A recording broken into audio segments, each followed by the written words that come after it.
cargados a pino.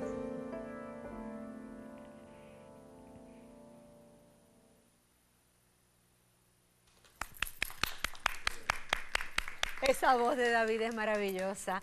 Bueno, convencido de que en el mundo literario la perspectiva del lector es tan válida como la del crítico académicamente especializado, en particular cuando se trata de reflexionar sobre una obra y también sobre el momento histórico en el que se manifiesta, el profesor, escritor y sobre todo voraz lector, doctor Mario R. Cancel, ve convertido en realidad de tinta y papel su obra Literatura y Narrativa Puertorriqueña, la escritura entre siglos.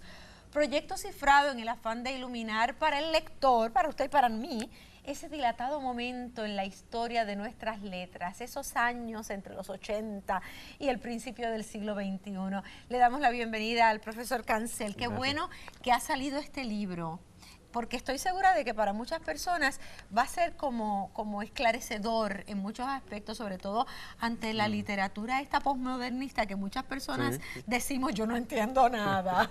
Mira, ese libro es un sueño que estamos elaborando desde 1986 acaso, cuando iniciamos los primeros debates sobre lo que podía ser la literatura joven en un foro que para los jóvenes de los años 80 era fundamental, que eran Rojo de Claridad. Y que cuando yo llegué a la cátedra universitaria en la Universidad de Puerto Rico en Aguadilla, pues pude convertir en un congreso en 1994-95, en donde tratamos de hacer ese encuentro, propiciar ese encuentro, plantearnos la pregunta de si había una nueva literatura o si seguíamos siendo los buenos hijos de los autores del 70.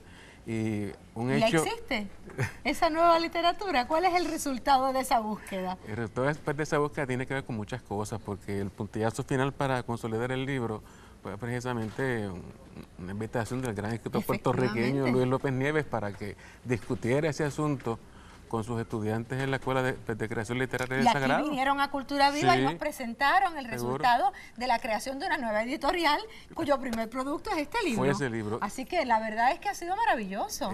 Es toda una serie de circunstancias bien peculiares que conducen a que te tenga que decir a la altura del 2007 que sí, que se está haciendo una literatura distinta. Sui generis, muy particular. Definitivamente, que ha sabido magullar la tradición, la rica tradición del 50, del 60 y del 70, pero que los autores de mi generación tienen una personalidad distinta. Profesor, ¿y cómo se distancia un erudito como usted, que es además un académico, de su conocimiento crítico y su visión crítica para meramente comentar desde la perspectiva de un lector común y corriente? La idea es que el libro dé esa impresión de que es una bitácora de lectura de una persona que ha leído para entretenerse y que después comenta. Pero a mí me consta que es una ilusión.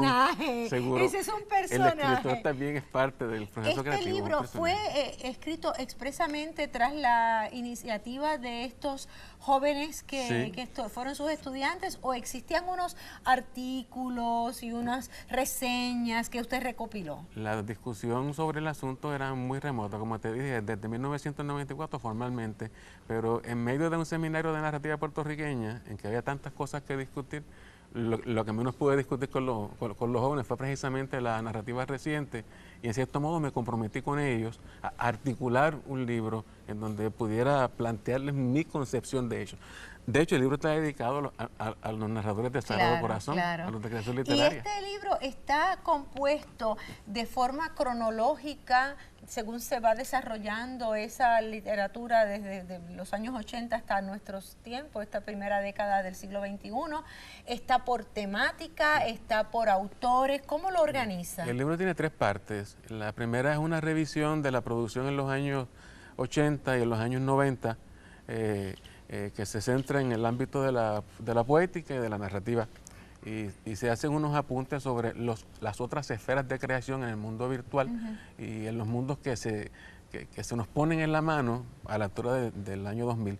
La segunda parte ya es un monólogo, así lo llamo en el libro, con cerca de 20 o 30 narradores, un monólogo en donde yo converso solo con los textos y trato de derivar unas generalidades, proponer unas generalidades respecto a cómo escriben estos jóvenes. ¿Y va a haber algún evento en el que el libro sea compartido con un grupo de estudiosos o de literatos o de lectores? Bueno, el libro ha despertado muchísimo interés en los escritores que están incluidos, que están comentados en el texto. Que se sienten referidos, Seguro, claro. pero estamos planificando una buena presentación acá en la zona metropolitana. Sería interesante ver cómo reaccionan ¿Seguro? ellos al libro. Sí, porque la intención es traerlos para que dialoguen conmigo sobre mi mirada y mi lectura. Y si discrepan, que lo digan. Y que ellos también planteen su mirada sobre la creatividad Pues cuando literaria. Suceda ese encuentro, nos deja saber. Definitivo. Felicidades. Y me gustaría que estuvieras allí. Allí estaré con mucho gusto. Placer. Bienvenido siempre a Cultura Viva. Gracias. Continuamos. Adelante, Cordelia. Muchas gracias, Johanna. Bueno, hace 4 años se unieron exitosamente para una experiencia